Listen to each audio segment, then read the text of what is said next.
Snow fell silently over the endless forests of Eastern Europe. The branches bent under its weight, cracking softly in the still air.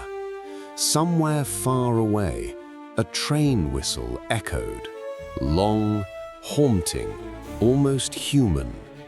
It was 1943. The continent was burning, but in these woods, far from the front lines, another kind of fire burned, quieter, colder, more determined, a war of shadows. They called themselves partisans, farmers, teachers, miners, mothers, men and women who had lost everything except the will to fight. And in this vast frozen wilderness, they became the invisible hand that pulled the enemy's world apart, one railway at a time. After the German invasion of the Soviet Union, millions were left behind enemy lines. The occupiers seized the railways, the arteries of the East. Through them pulsed the lifeblood of Hitler's armies: fuel, steel, and men. The Kremlin's order was brutal and clear. Destroy their transport, leave them stranded in their own conquest. In the dense forests outside Minsk, a group of survivors formed one of the first organized partisan detachments. 8 people, armed with more courage than ammunition. Ivan Kozlov, a former railway engineer, became their leader. He was quiet, meticulous, the kind of man who could listen to a train and tell you where it came from and how fast it was moving. But war had changed him. He said once, "I built bridges all my life. Now I build explosions." His second in command, Anya Petrova, was just 20 years old, a nurse before the war, now a saboteur. Her eyes still carried the calm of a healer, but her hands had learned to set fuses instead of bandages. Together they gathered in an abandoned lumber shack. The walls were black with smoke, the floor covered in straw. Around a single lantern, Kozlov drew maps on paper scraps. He said, "We don't fight armies, we fight the veins that feed them." On a moonless night, the group set out for their first mission, a German supply train near Orsha. The forest was alive with whispers, wind through pine, creaking ice, the crunch of snow under boots. They reached the railway before dawn. Kozlov knelt, his gloved hands brushing the cold steel. He felt its vibration. "It's coming," he murmured.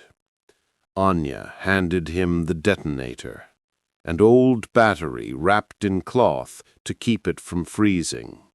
The fuse was crude, made from stolen wire and a drop of fuel. The train appeared, black and massive, its headlights slicing through the snow. Kozlov waited. 3 seconds. 2. 1. On a moonless night, the group set out for their first mission, a German supply train near Orsha. The forest was alive with whispers, wind through pine, creaking ice, the crunch of snow under boots. They reached the railway before dawn. Kozlov knelt, his gloved hands brushing the cold steel. He felt its vibration. "It's coming," he murmured. Anya handed him the detonator, an old battery wrapped in cloth to keep it from freezing. The fuse was crude, made from stolen wire and a drop of fuel. The train appeared, black and massive, its headlights slicing through the snow. Kozlov waited. 3 seconds, 2, 1. The explosion shattered the night. A wave of fire rolled through the forest as wagons split apart. Screams, smoke, metal, chaos.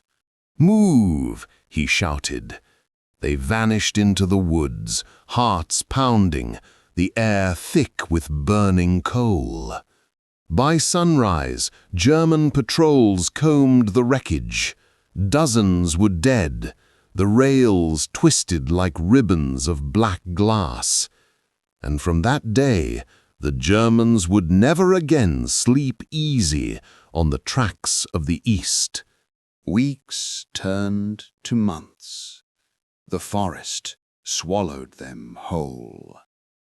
They lived like ghosts, always moving, never staying 2 nights in the same place. Their camp was a cluster of dugouts hidden under branches. They cooked over smokeless fires, using pine needles to disguise the scent. Anya treated frostbite with melted snow and boiled moss. They weren't alone anymore. More had joined. Piotr Nowak, a Polish telegraph operator who could tap into German lines. Sasha, a boy no older than 16, who carried a pistol too big for his hands.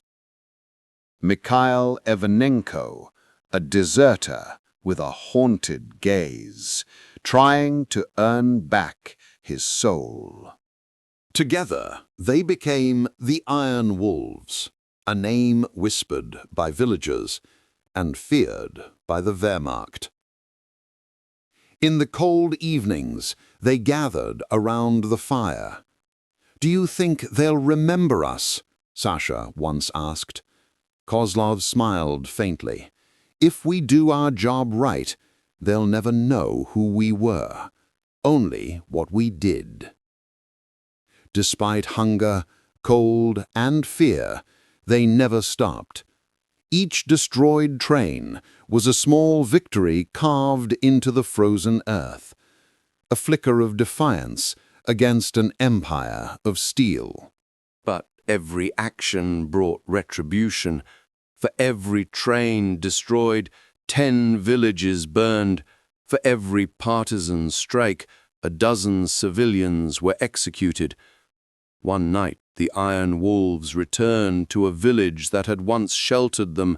What they found was silence, houses still smoldering, snow red beneath the ashes. On the wall of a burned schoolhouse, a sign was nailed. "This is what happens when you feed the wolves." Anya fell to her knees. Her voice trembled.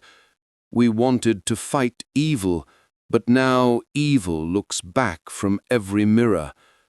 Kozlov placed a hand on her shoulder. "No," he said softly, "evil burns villages. We burn rails." The line between vengeance and justice was fading, yet the missions continued. Sometimes they destroyed bridges, other times they ambushed trains carrying munitions. Once they even derailed an armored convoy, a moment that made its way into German reports as an act of impossible precision. But with every success came loss.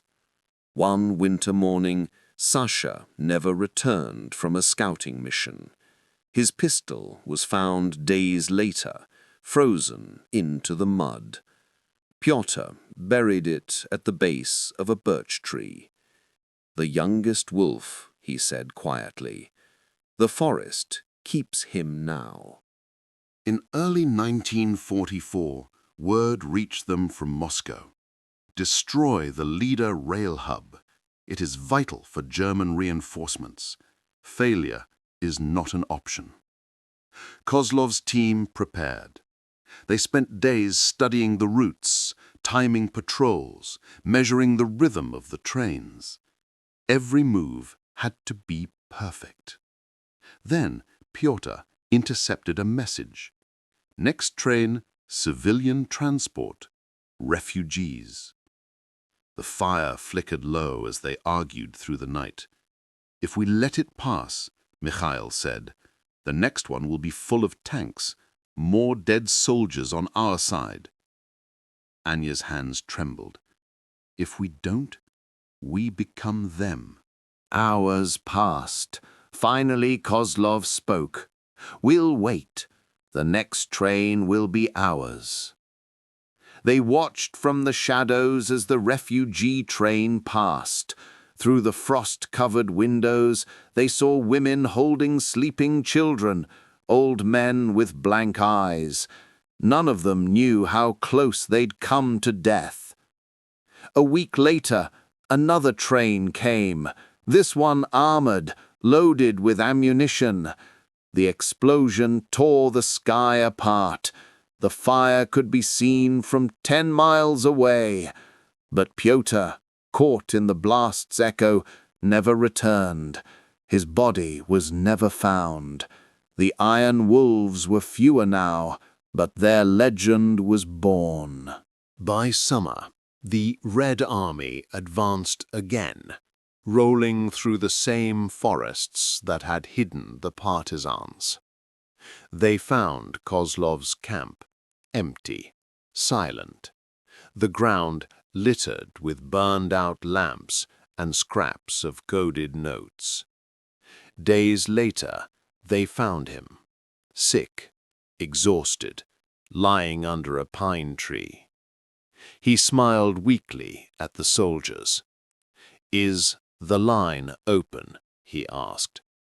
"To Berlin," one replied. Kozlov nodded. "Then our job is done." He died 3 days later. Anya survived. She returned to Minsk and became a nurse again. When asked about the war, she only said, "We didn't fight for medals. We fought for silence, so the world could sleep again." After the war, their deeds were turned into propaganda.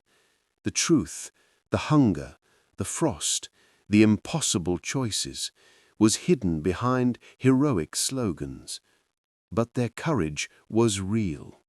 Their struggle, their loss, their humanity, all buried beneath the snow. Today, rusted tracks still run through those forests. Locals say on quiet nights you can hear a distant rumble, the echo of a train that never arrives.